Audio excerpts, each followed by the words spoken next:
है कि चंद्रमा मनसो जातः चक्षुः सूर्यो वजायत।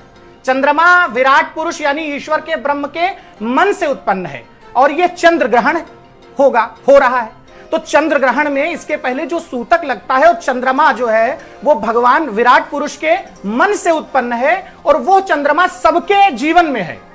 हमारी गैलेक्सी में एक ही चंद्रमा, एक ही सूर्य, जिसके द्वारा हम फलित ज्योतिष गणित इत्यादि करते हैं। यद्यपि आपको पुराणों में और भी चीजें मिलेंगी, अग्नितर शशि शिव चतुरानन गिरि सरि सरित सिंधु महिकानन और सी, लेकिन ज्योतिषीय आधार में एक चंद्रमा एक सूर्य। तो चंद्रमा सबके साथ जुड़ा है, सबके जीवन से जुड़ा है। चंद्रमा मन का विशेष कारक है, मनोबल पर विशेष बल दिया जाता है चंद्रमा के माध्यम से ही। जैसे अभी कहा कि इम्यूनिटी की चर्चा करते हैं तो चंद्रमा का मूल उसमें योगदान है।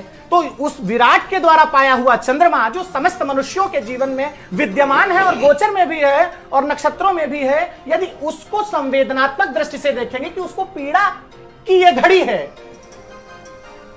शास्त्रीय दृष्टिकोण से, एस्ट्रोलॉजिकल प्रोस्पेक्टिव से, आई एम टेलिंग यू कि यदि वो पीड़ा की घड़ी है तो हम संवेदना और भावना वाले लोग, हम सदैव ये जानते हैं कि भावना से ही सब कुछ संभव है। इसलिए सूतक इसलिए भी मनाते हैं। सूतक में इसलिए हमारे शास्त्र कहते हैं कि ध्यान कीजिए, और कहीं कहीं शास्त्रों में यह भी लिखा है कि जब संधि काल हो ग्रहण का तो उस समय आप हवन कीजिए।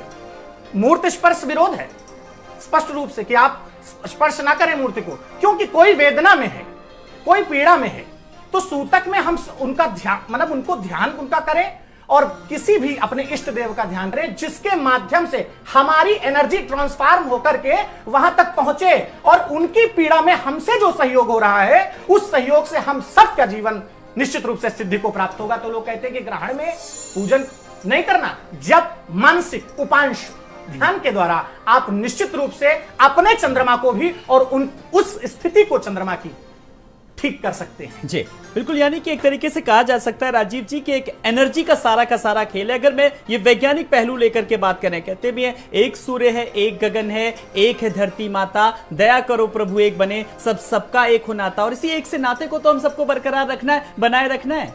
देखिए, एकम सत्य विप्रा बहुधा वदंती, आचार्य वाजपेयी जी ने बड़ी अच्छी बात कही कि एक विराट पुरुष है और उस विराट पुरुष के ही मन का कारक चंद्र है और मन चंद्र ही है।